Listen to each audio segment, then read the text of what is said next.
Hi, everyone. We are here with a really exciting couple. You may know them from One Extraordinary Marriage, a podcast that we've been listening to a really long time. I actually realized today, you guys, that your podcast was the first podcast period I ever listened to. Oh, wow. So That's awesome. I'll give you a second to introduce yourselves. Tell everyone about your podcast, your Instagram, and where to find you, and introduce yourselves a bit.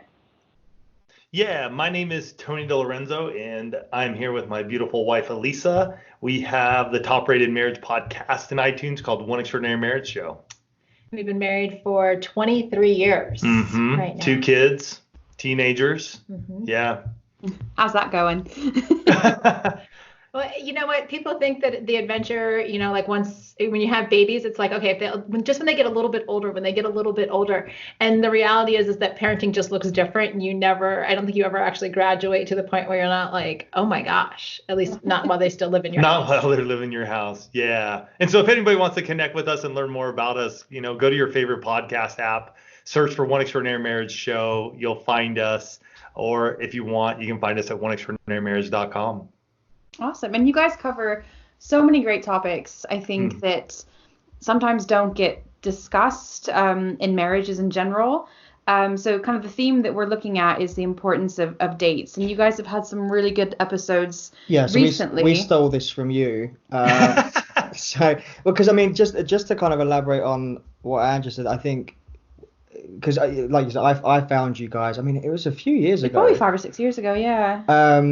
Because I was looking for a podcast to listen to on my commute to work, and I thought, I don't know, we weren't having problems. We never had problems. But I think maybe we were just in one of those bickering phases, and I thought, maybe I should try and find some resources for being a better husband. And then I can't remember what the episode was that I listened to, because I mean, you guys are obviously hundreds of episodes into your show by then, so I don't think I went right back to the beginning, but I started sharing some of the ones that I'd listened to that I thought really kind of spoke to where we were, and got Andrew listening. So I didn't realize it was the first podcast you'd ever listened to. I didn't know. You had to show me how to play a podcast on my phone. I was like, what do I do? Yeah, we should have sent you a hug message by now, I guess. Yeah.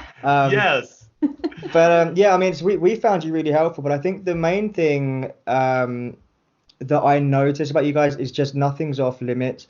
And I think, from our experience, I mean, we've not been, in this sort of field for a very long time, but I think even just our own observations longer term is that marriage is almost like a really veiled secret. I mean, it's either, I talk on here quite a bit about how it's sort of mocked a little bit in pop culture. Yeah, exactly. And you're supposed to argue, and the husbands are always dumb, and you're not supposed to tell each other the truth. And I think in real life, there's more people are really happy to talk about the negatives and the arguments, and but not talk about really making it successful and the reality of it. And I think that's what I've really spoken about listening to the One Extraordinary Marriage podcast, was there's a reality there that you can really then try and action in your own relationship. Yeah, completely. And I think some of the perceptions, around marriage and how people joke about it, you kind of, we get a bit conditioned and kind of accept and laugh along with that. Like it's a battle. Yeah, and I think once we started our podcast, and I started noticing that more, there was an instance a few months ago now. Rich sent me flowers, beautiful flowers, at work for absolutely no reason other than that he wanted to. And I work in a mainly male office. And of course it was, oh, what's he done? And all this. And I thought, oh, wow, like, that's not just something people say in sitcoms. Like, they're actually saying that to me. And I took the opportunity to say, nothing. Everything's perfect. He's wonderful. Well, not perfect, but everything's fantastic. He's wonderful. He just wanted to do something nice for me. Give him some credit. So but it made me realize how low the bar is to I think probably more so for a husband, the bar feels really low. Just it's something as simple as sending flowers out, unprompted. Apparently something that 9 out of 10 guys wouldn't do. So I feel like it's really easy to take advantage of where that bar is to, be better, really. But I mean, what do you guys think? Well, I think what you demonstrated there is that when you choose to be intentional about the relationship when you can give flowers for no reason. And I have to think there were a whole bunch of guys, Andrea, in your office that were like, oh, maybe what would happen if I sent flowers for no reason? Yeah. Oops, I haven't done this. Yeah, I haven't done that. Well, shoot. Now I got to go like, where's the nearest floral shop? But what you demonstrated there was that intentionality in the marriage relationship matters so much. All the sitcoms make fun of it. The movies make fun of it because we get into this place where it's just like, you know what? Yeah, we were so intentional dating, whether you're long distance or in the same place, there's all this intentionality. And then couples get married and they think they can just take their hands off the wheel and have this wildly successful marriage not being intentional. And what you guys just demonstrated with that is, the bar is low, but that means you can shift it so easily if you just choose to be intentional. Yeah. And we were there. I mean, we've been married 23 years, like Alisa said, and early on in our marriage, yeah, I think we really expected everything to just be easy and go without a hitch. And there would be no real work on either of our parts to make this marriage union work or last. And so us learning that, wow, yeah, when we are intentional and we do take action and we do want to romance each other and we do want to connect with each other through dating or other ways, there's so much that comes out of it. Yeah, totally. And I think what you said there is you kind of think you're going to get married and everything's going to fall into place and you're going to have this effortless relationship. It's actually the complete opposite. Things are so natural when you're first together and things kind of seem like they fall in place then with the chemistry and sex and romance and excitement.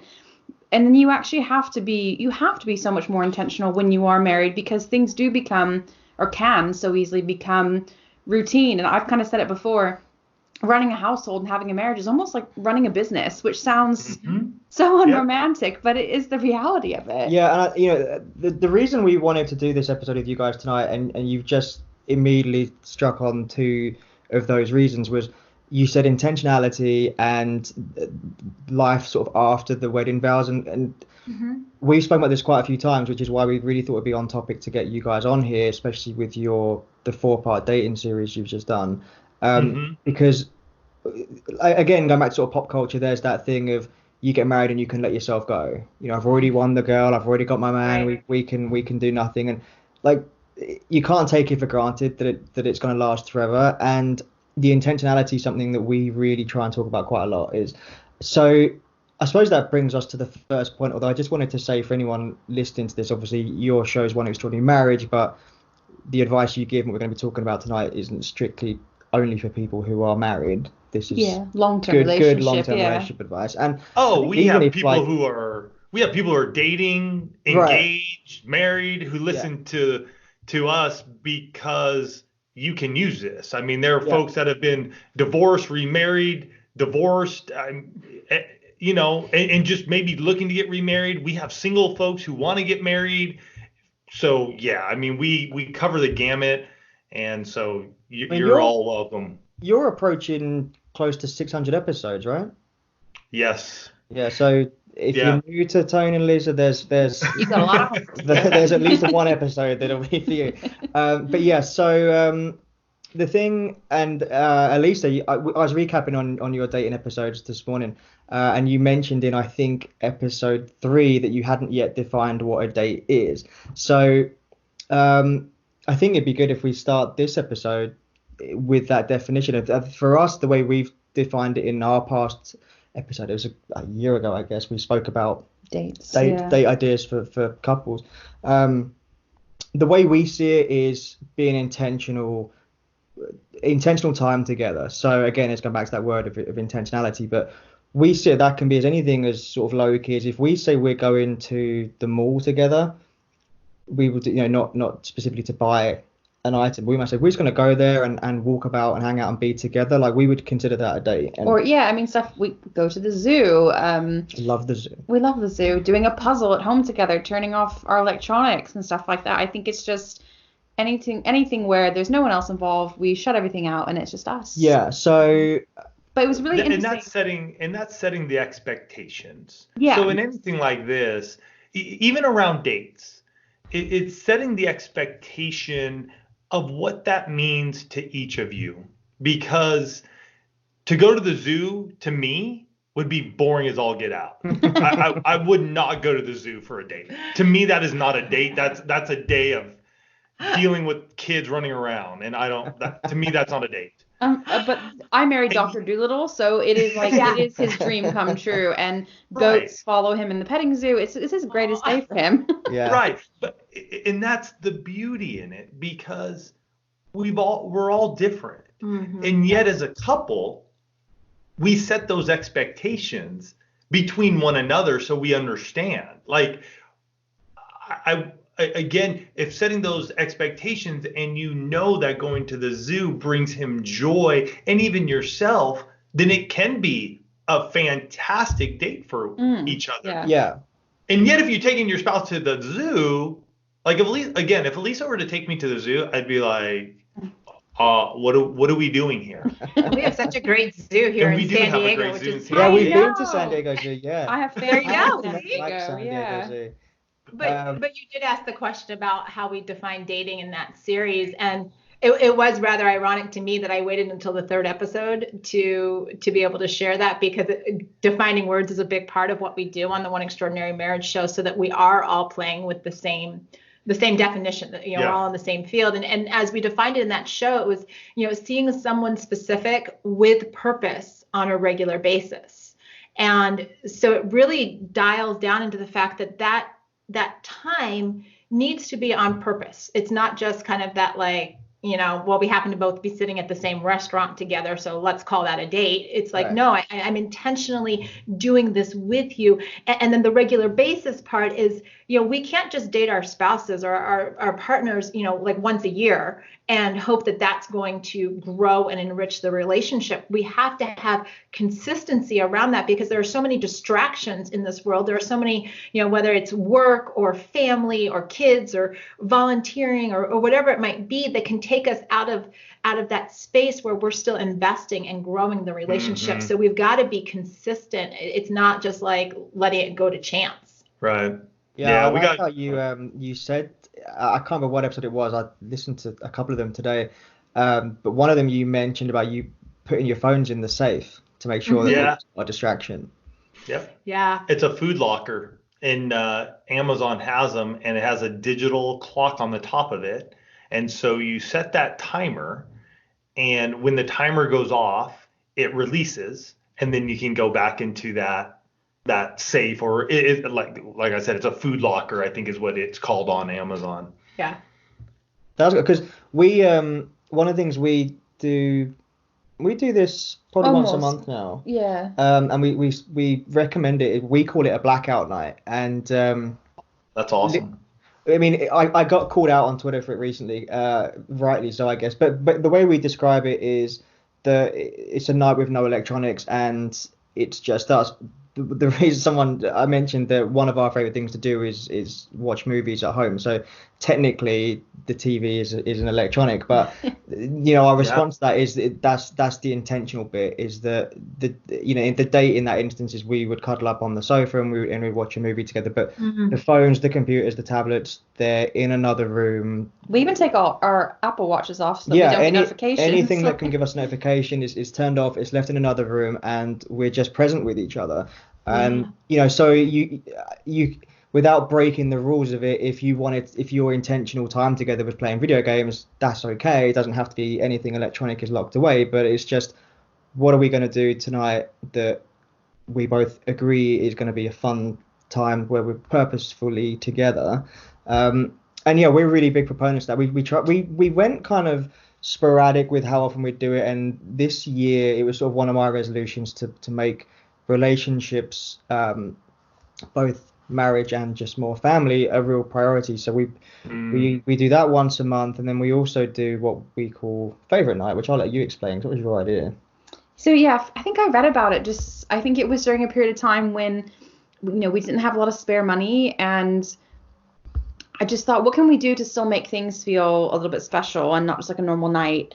And I read, I think probably on Pinterest or somewhere, cheap date ideas. And favorite night was essentially where one of you takes charge of preparing a meal and choosing entertainment that is something that's your partner's favorite. So that might mean making Mexican food, ordering pizza, whatever it is they like, but then choosing that entertainment, whether it's their favorite board game, card game, putting on their favorite movie, or whatever that is. And it's really, it's another tie back to intentionality of thinking about what they've said recently. How they said, oh, I've really been craving Chinese food, or what, whatever it is. Well, that's the thing to me, is it goes beyond the intentionality, and I think it makes you feel a bit more special, because it shows they really know you. And if it's something like you said, oh, the other day you said you want a Chinese, that shows they're listening and they really, pay attention to what you have to say and what's important to you. And to me, it just feels like it's another tool in the arsenal of it all. But that in particular just feels like it's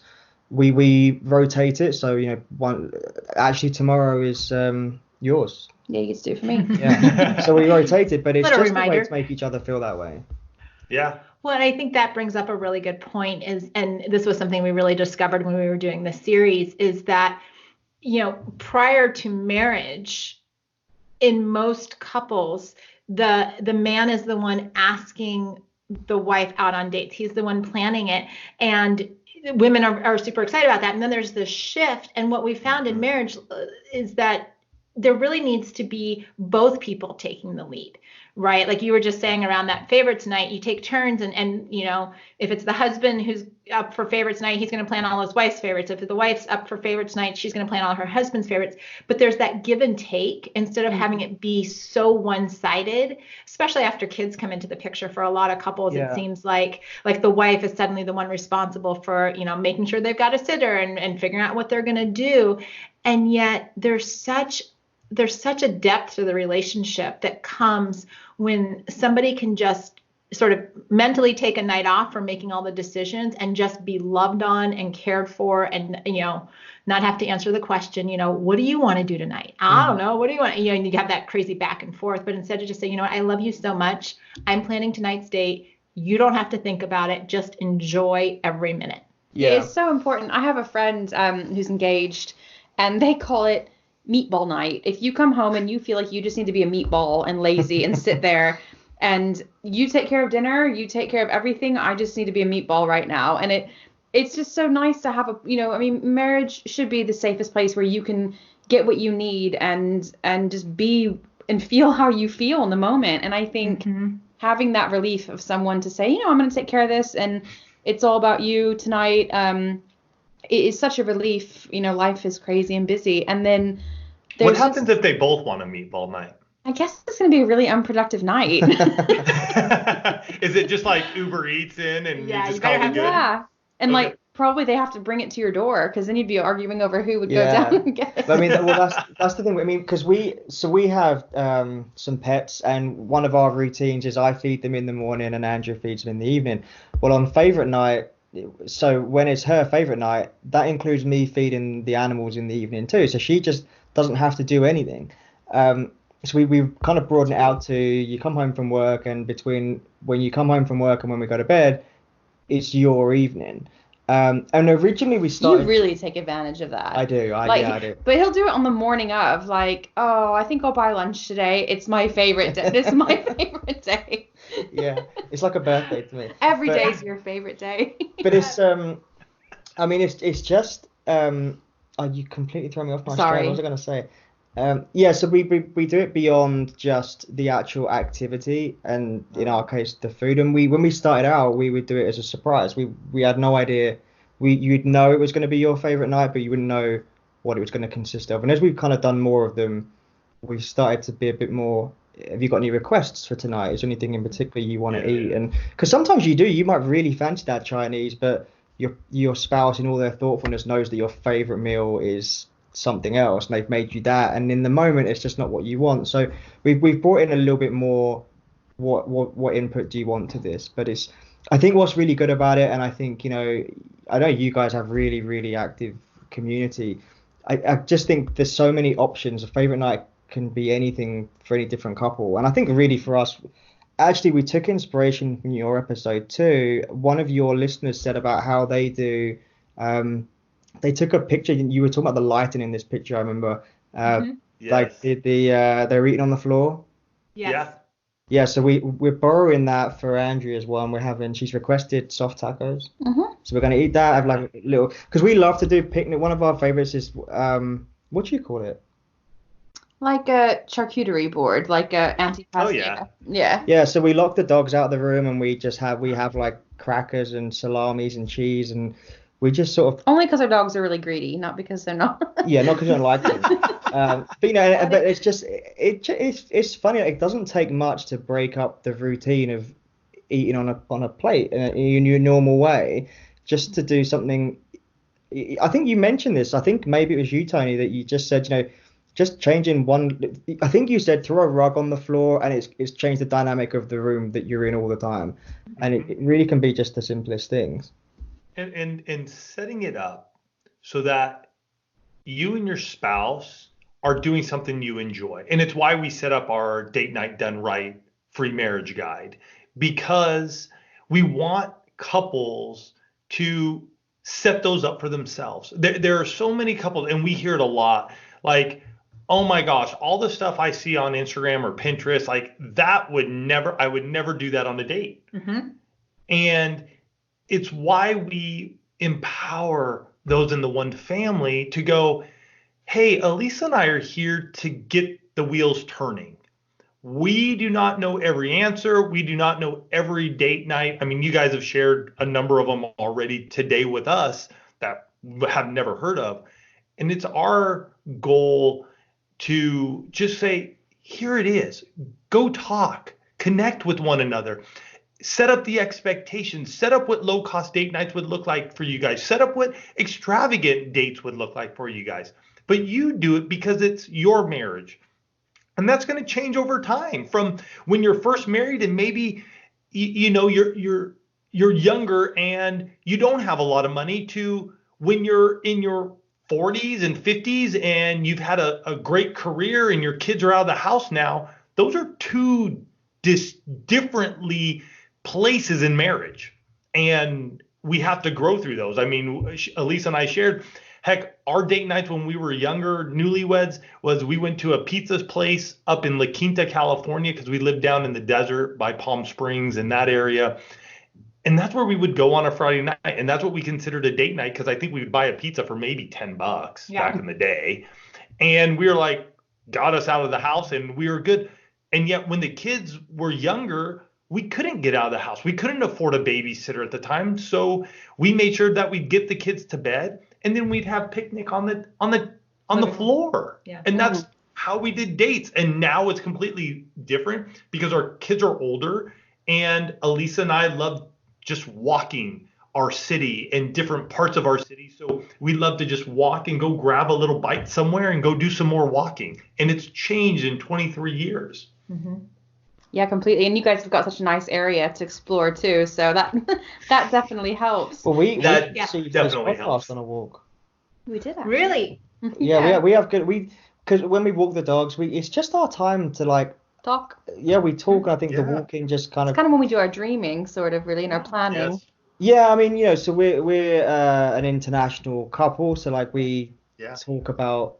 We obviously used to talk about moving and closing the distance, and now we talk about, what's our future going to be? Is it going to be here or California or somewhere else or whatever? And so yeah, walking's just a great time to. I know you guys talk about it a lot, and we thoroughly recommend it to people. If you can walk together, then do. It's just such a different. We have very different conversations, I think, at home. Like you said before, like where it can be like a business. Yeah. We have those business conversations at home, or we watch TV or on our phones. And when we're on a walk, we're much more.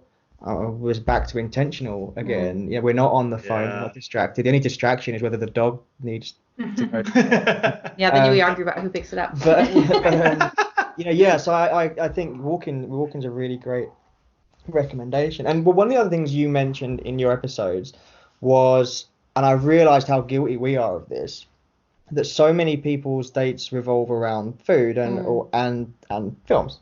Mm-hmm. And I know you asked your audience their ideas, and I thought maybe we can talk about some of those, but you also mentioned, while we're on the topic of sort of doing some of this for cheap or for free, you threw out a number, and I think it was somewhere around up to $2,000 a year that are spent on dates. And it got me wondering a question for you of would you basically where do you think that money is best spent? Do you think people should be spending that month to month, building that momentum and that routine and connecting regularly, or is it occasionally good to say we spend about $2,000 a year, 1 year should we save that and do one romantic getaway trip that builds lifelong memories? What would you think? Ooh, I wish you could see Tony's head right now, because as soon as you said save up and do one big thing, he just started shaking his head. And yeah. Do you want to say why? No, you okay. I think a lot of couples, I would say, and I don't use this word very often, but I think most couples or all couples actually need to have dating be a regular part of their relationship in order to maintain and create longevity in the relationship. I think, look towards, like, if you want to do those big epic trips, start saving for them, right? If it's not in your budget now, start putting the money away. There's something exciting about building toward, an adventure, or, the hotel that you've always wanted to stay at or something like that. And then you get on the same page and like, how can we save money every month to make this happen? Or how can we make more money? But couples need connection away from distraction.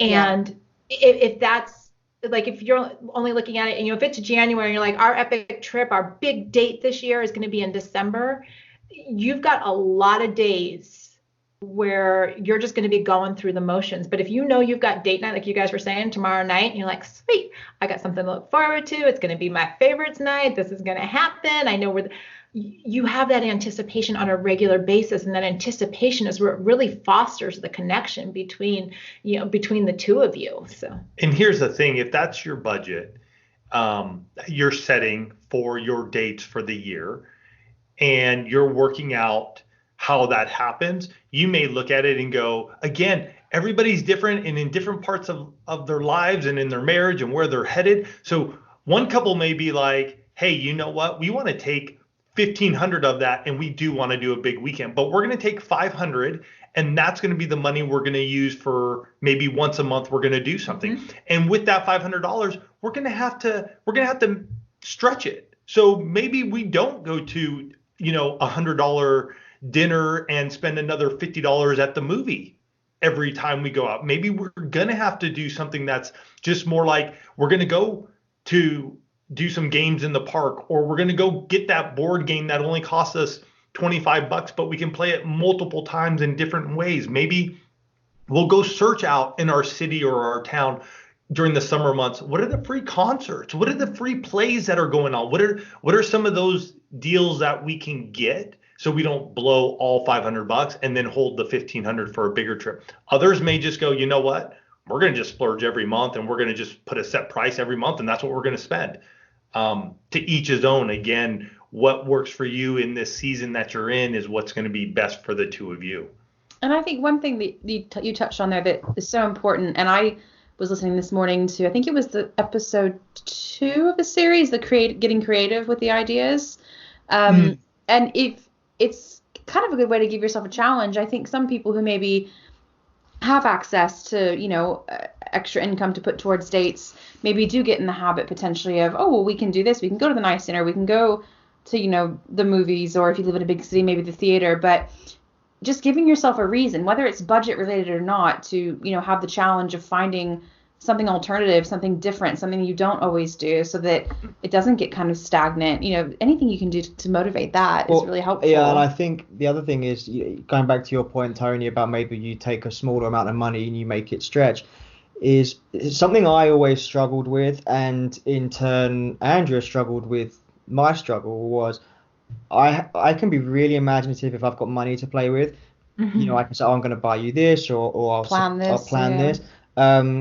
Because she's incredible at guessing. I've never known anyone like it. So I just have to start lying about what's happening, and then surprise her. Otherwise she goes, oh, it's that, isn't it? I'm like, how did you know that? I spent a lot of money on that present.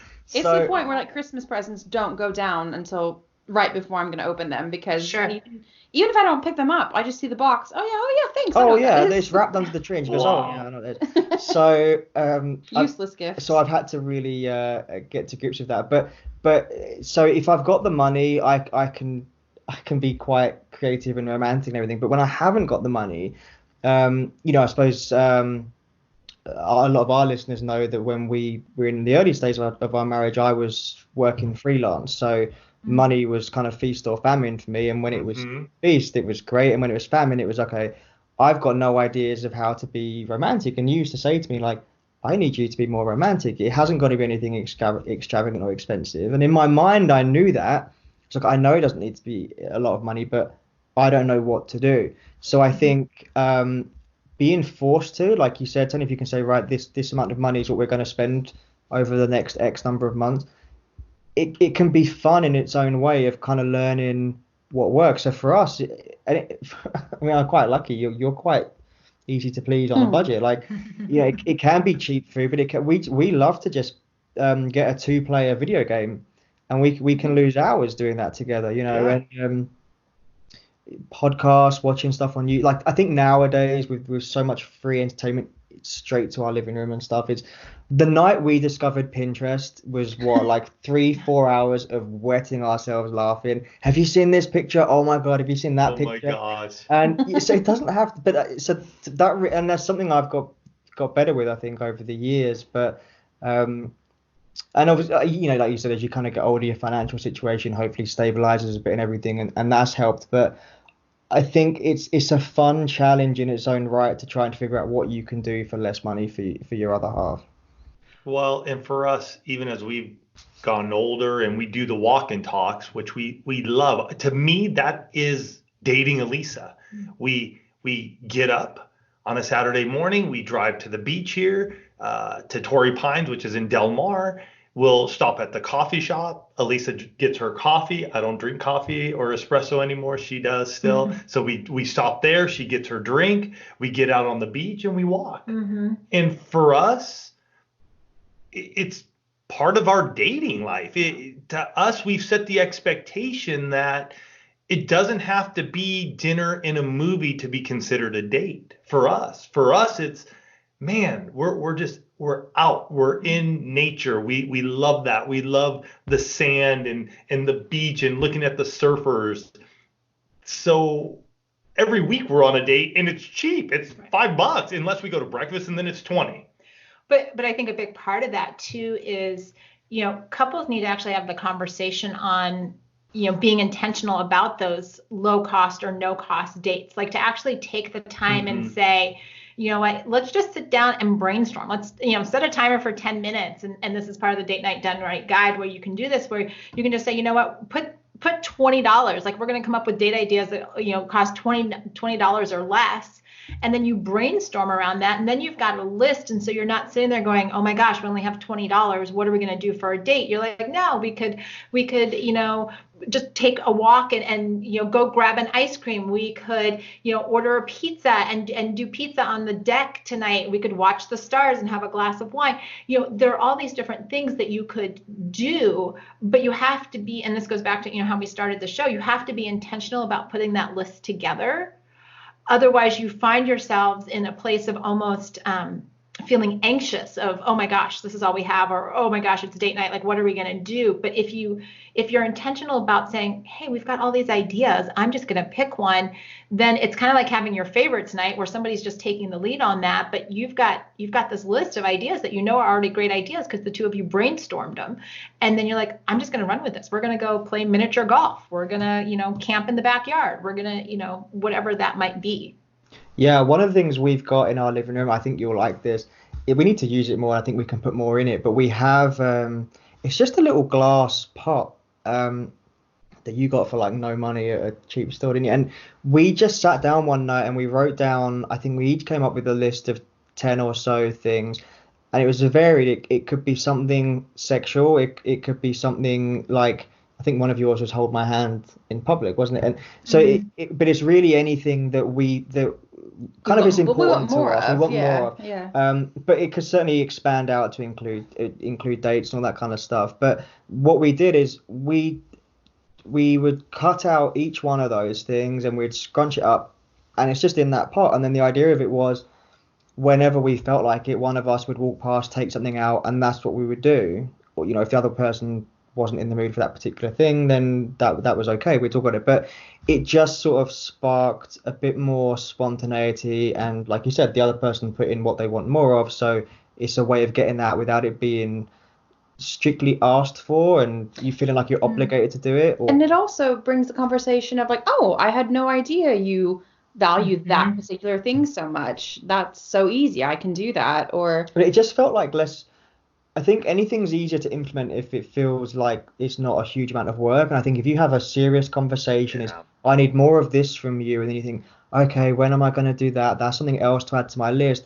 Your intention's there, but I think it's easy not to do it. And I think on the other hand, if you walk past this pot, you're in the room, you pick it up, and it's, I want whatever it might be. One of them was like rainy day hot chocolate and marshmallows. Yeah, like, right. Just stuff like and that. it rains a lot here in England, so that's so it's just something like that. It's like, oh, you know what? I can make hot chocolate and get marshmallows. You can do that every other day, basically. Yeah. So it kind of works as a date without it being necessarily as formal or even called a date, but it's just I think just in the bringing it back to the topic of this conversation is you can easily include dates in there, like, you know, your sub $20 ideas can easily go in that jar to be picked out. And what would that look like? It's interesting because you brought that up, and what would that look like from a standpoint? Now, we haven't done this, but maybe for some couples, it's the planning of it really stresses them out. And so having to think through everything prior really sort of puts a kibosh to it. But what would happen if you had sort of a subject of, hey, here are, you know, our $10 or less date night ideas or date ideas. We put them in a jar and we each come up with 5. So we have the total of 10. We mix them all together. And then whoever's turn it is, they just put their hand in and they pull it out. They have a 50-50 chance of pulling their own or their spouse, but then it's on them to just go, okay, I got to make this happen in the next 2 hours or whatever it may be, or half a day or whatever you guys determine. But then it's not so much of like, I got to get in my head and I got to think about it. It's just like, here's the pot, grab the ticket. It's your turn this week. There it is. Make it happen. Under $10. We've already put it in there. Let's go. Yeah, and I think, you know, Alisa touched on this as well with when you've done it together, you know, it's kind of you kind of know what you're planning with each other. So when you do pick it out, it's not going to be a surprise. And maybe the seed was planted when you were writing out your ideas. So maybe you've had time for that to kind of ruminate. And, okay, I kind of have an idea of what I'm going to do with this. You could even approve together. You can say, here's our combined 10 ideas. Should we go through them, make sure we're both happy with what's on here? So there's, you know, so there's no nasty surprises or whatever. And well, you know, but on the topic of money, I was really pleased to hear you mention it, Tony, it was episode 3 or 4.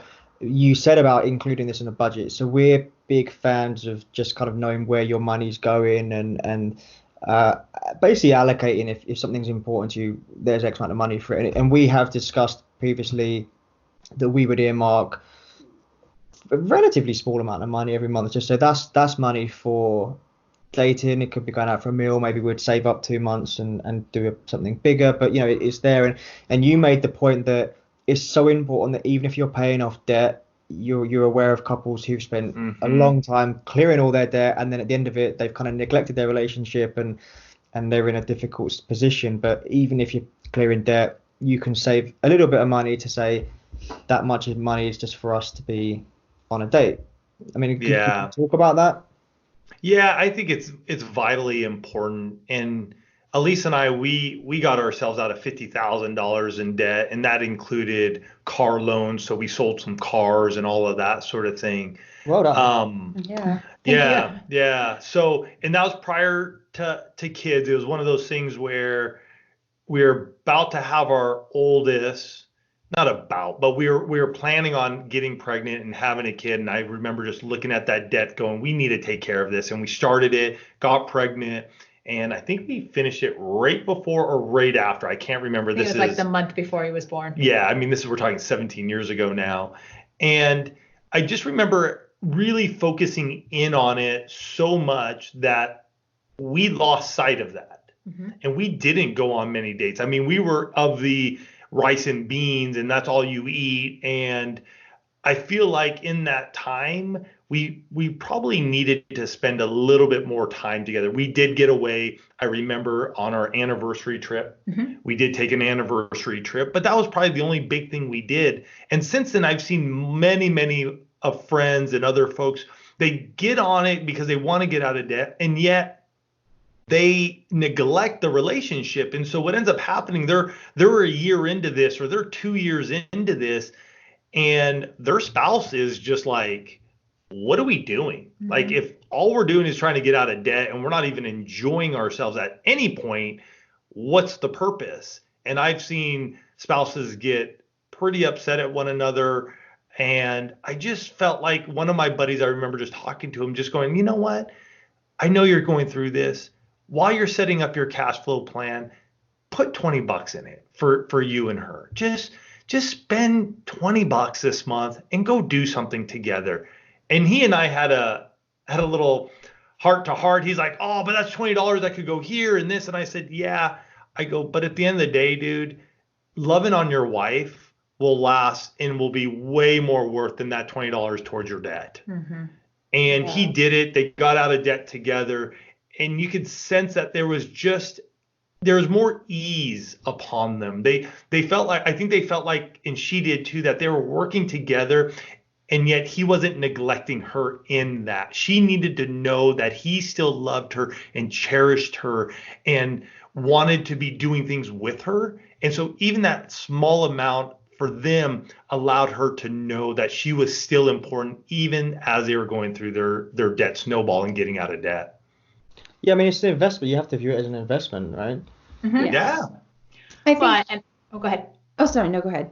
No, I was just gonna say, I'm thinking about the $20, and so often, like, Tony and I will share a meal, or we'll share, a iced tea or a drink. Like, I mean, if you figure out, like, the average coffee nowadays, I think is probably like $5. I mean, if you guys shared a coffee, you could actually go and have a conversation away, or talk. You could do that 4 times in a month if your budget was $20 and you were just getting one coffee and sharing it. Yeah. But that could be once a week, and you just, like, I know there is one couple in the one family that money is tight for them. And yet I see once a week they're sitting in Starbucks having that connection, that time together. And like, we're hearing the stories of the success in their relationship, because while they may not have a lot of money, they realize that the time that they spend together, just disconnecting from the rest of the world and connecting to one another, it allows them to have the strength to carry on, to work the double shifts, to put in the long hours, because they know at the end of the day the other person is there for them and has their back. And just kind of going down that path a little bit more. I mean, we're all kind of, I think most people can agree that dates are important, and maybe there's some skeptics who think, oh, we're married, it's fine, we don't, yeah. But what are kind of the potential consequences or dangers, I don't know if danger is the right word, but of a dateless marriage? What can that look like, and what do you guys think that can do to couples? A dateless marriage. So basically what you're saying there, if I'm understanding correctly, is there's a couple is not being intentional about spending time together. Is that what we're... Okay. Yeah, essentially. So if you're not spending time with someone, the relationship, like intentional time, the relationship will fall apart. I can almost guarantee that a couple that chooses not to date over an extended period of time will end up divorced, because it's very hard to know who your spouse is and who they've become. Because, like, Tony and I have been married 23 years. When we got married, we were 22 and 23. If we did not date each other, if we weren't intentional about the time over the last 23 years, and I was still treating him like the 23-year-old young man that he was when he's now 46, like that's not fair. I wouldn't know him. I wouldn't know what his fears are. I wouldn't know what his goals are, what his dreams are, what his desires. Like, we get in marriage, it's so easy to lapse into this place of just, talking on the surface and just going through almost survival. Like, what do we need to get through the day? What bills do we need to pay? Where do we need to be? Who needs to do what? And we become very transactional. Dating is what brings the depth of the relationship. And so if you choose not to date, you're choosing not to create opportunities to go deeper with your spouse and know who they are now and what's happening in their world now. I think that's a really important point. We're 9 years married this year, so we're around about 10 years Nice. together in person. But just in that space of time, we've both changed significantly. And Yeah. we just had it was Valentine's, obviously, and one of the things Andrea wrote in my card was that she's enjoyed sort of watching me grow as a husband and as a person. And you kind of, I think it's easy to lose sight of where you've changed yourself. When you look back, I think actually, like, I was the very end of being 24 when I got married. And so like you just said, Lisa, like that time of your life, you're very different to just being early 30s and then 40s and whatever. Like, you change significantly. And one of the episodes we have is where we try and make the distinction of couples who are growing apart and just growing individually, and maybe they're not on the same path. And I think broadly the point we made was kind of what you've just said, that you may just not have been connected enough to know that you're always going to be on this path of growth and development. And if you're not checking in, how do you know where you're each going? Yeah, and you live in, I think what ends up happening is there's no excitement that's happening in the marriage, and we've seen it before, and I think you guys probably have as well. Somebody comes along and it's like, oh, hey, you want to go to lunch? Hey, you want to go to coffee? Hey, you want to go do this? And before you know it, what you should be doing together, somebody else is getting in, and now an emotional affair can happen, a physical affair can happen. And so why would you want to go down that path? Yeah, I think emotional affair as a topic, I think, is a really important, because in a way it can be more, I mean, as far as I'm aware, it's not something we've experienced. No. But I think just through observation and thinking about it, there's probably a more insidious nature to an emotional affair, because I guess by its nature it has to grow over a bit more time. You can't have a one night stand emotional affair, and you equally have to be intentional in allowing that person to keep coming into your life, knowing that those feelings are starting to be there, starting to develop, continuing to see that person. To me, it feels saying it all out loud, maybe significantly so, but I don't even know what I'm trying to say here. It just feels maybe overlooked. People don't talk about emotional affairs as much as they do physical affairs. I think maybe there's a bit of a disconnect about how insidious they can be. I would agree 100%. An emotional affair. I mean, I've worked and coached couples for years now, and in a lot of respects, the emotional aspect of an affair, if it's strictly an emotional affair, you have that. But if you have a physical affair, the emotional aspect of that for the spouse whose trust has been broken is actually the hardest part, because there is that betrayal of all of that time. Like you said, I mean, you were sharing your feelings, and you were spending time, and you were having these conversations, and you were telling them what was going on inside of you, and you wouldn't tell me what that was. And so the destruction and the collateral damage that comes as a result of sharing your emotions with someone that isn't your spouse. Yeah, I mean, because the one thing you always hear when someone has a physical affair, they always say, it didn't mean anything. And I think it's kind of just literally occurred to me this minute is, you can't say that with an emotional affair. The whole purpose of that is it did mean something. Like you were giving and receiving something that you weren't giving and receiving in your committed relationship. And I can see how, even, aside from, the kind of affair, whether emotional or physical, that aspect, not dedicating that time to one another and feeling so out of touch over a long period of time, it's easy to see how detrimental that could be. I mean, we're really committed to intentional time, whether it's, I think maybe some of our intentional time maybe doesn't even qualify as a date, but it's us connecting, and it's us communicating. Just like to be goofy together. Yeah, I mean, whatever it is together. But we had a period of like 2 or 3 weeks where, Rich had been traveling for work. My job's been insane. I had like social engagements with work friends outside. We were both doing tons of content for the podcast and website. And I suddenly realized it had been about 3 weeks since we just had like an evening where there wasn't any of this outside stuff. And I was realizing how that was affecting me, and I was feeling really, really sad. Like I just didn't know what was going on with him, even though we were completely happy, getting along, but doing things together but separate kind of. And I just said like, you're like ships in the night. And I felt like that. I was like, this needs to stop. I know it's only been 3 weeks, and this might seem dramatic, but this is not working for me. I don't want this to become our reality. We need to come to a plan for how this doesn't take over, and we did. But as a side point to that, as a spouse, that's a really nice thing to hear, because you're hearing that you're still important to that person. And I always say that it's someone wanting to be with you is a real privilege, and I really think that's something that people don't maybe acknowledge or say enough. Is like, someone wants me to be a permanent part of their life, and in our case, share our home and build a life together. I think that's a tremendous privilege in its own right. And for someone to sit there and say, I'm not seeing enough time of you, when we spend all of our time at work with people that we're thrown together with, and they mean varying degrees to us, but these are people that you spend a lot of time with. They can really annoy you. They're the ones that cause a lot of stress during the day. For someone to say, I enjoy your company and I want more of it, like, that's a really nice thing to hear. Yeah. Well, and I think, Rich, one of the things that I'm taking away from that conversation, and just to point out to the listeners, is that you were receptive to hearing that.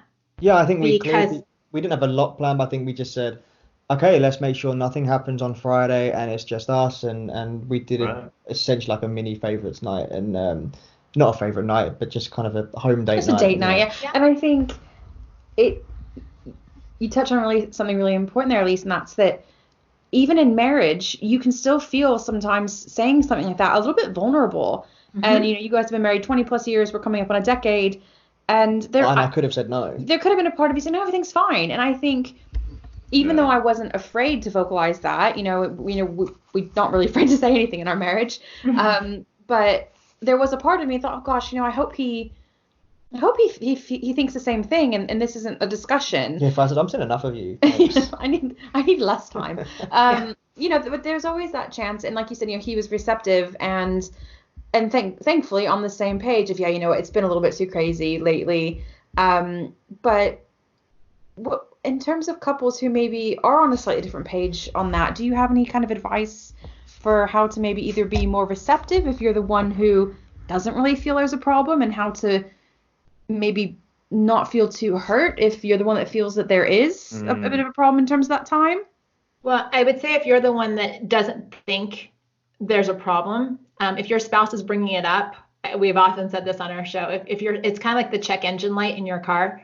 If your spouse is sensing something, it's probably a good idea to not ignore that warning light in your marriage. Anytime your spouse says something like, I don't feel connected to you, you may, it could just be that you're in a really busy season, like here in the States, we're getting ready for tax season, right? April 15th is our tax deadline. And we know we've got tons of accountants and bookkeepers who are like, nose to the stone. They're like, they just got to go for the next 6 weeks.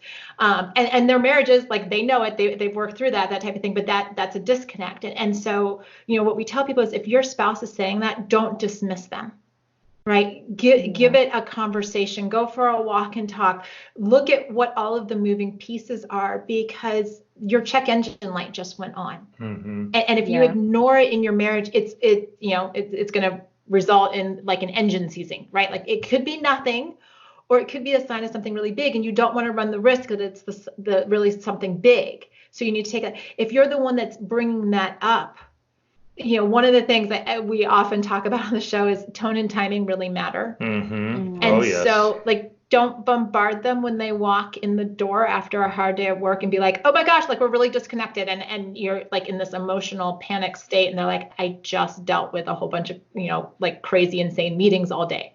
I need to breathe. And don't do it right before you go to bed. Those types of things.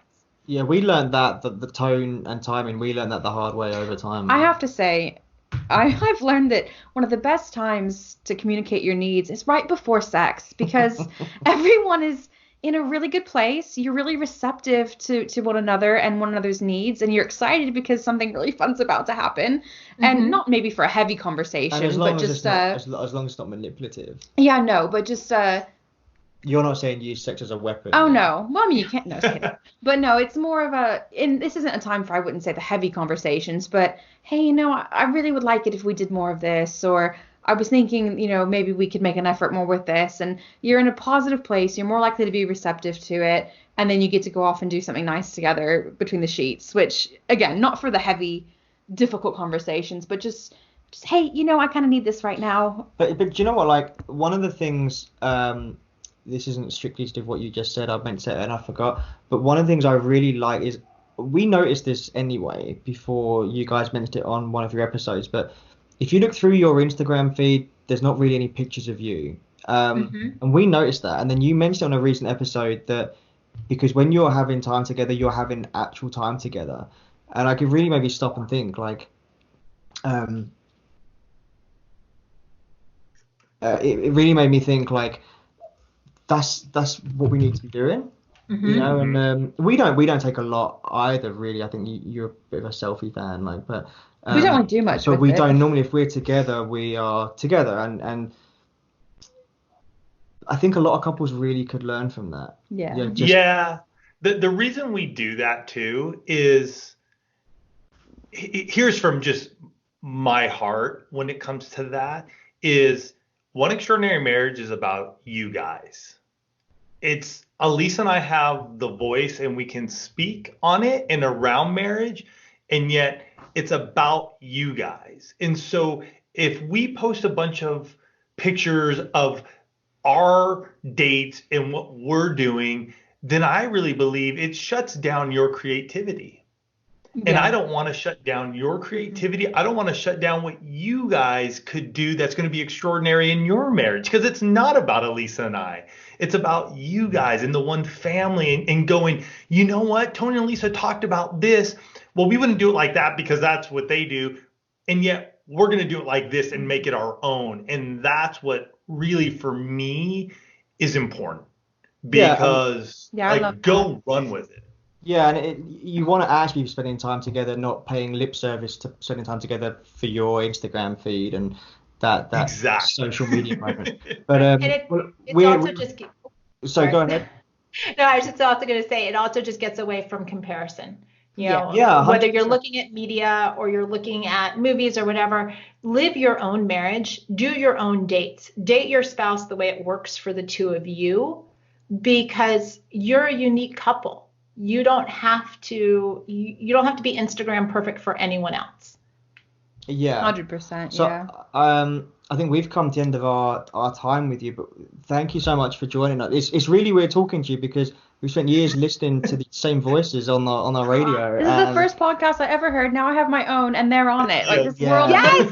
It's weird. How awesome is that? When we're in San Diego, we're going to tap you up. Yes, I have family in San Diego, so we'll be in touch next time when maybe they're visiting. But before we we'll go down to Torrey Pines. We'll do a walk and talk. We'll take you to our favorite breakfast spot.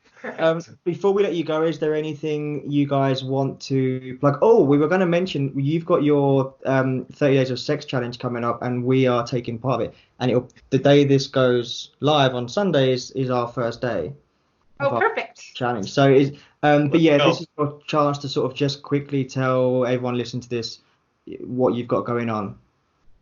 I would say, in all honesty, find the podcast in your favorite podcast app, jump in, you'll hear what's going on, and go from there. I mean, we have so many different books and resources and events and other things going on. Whenever you jump in, know that we have something for you, and we're here because we want to see you have the extraordinary marriage. Yeah, you really do have a lot. You've genuinely got a resource for like everything. You're very busy people. When you do this for 10 years, you learn, and we want to grow up to be like you guys. Yeah. Awesome. We love it. Awesome. Thank you guys so much. Thank you. Thank you guys. Have an awesome day. You too. Bye. Bye.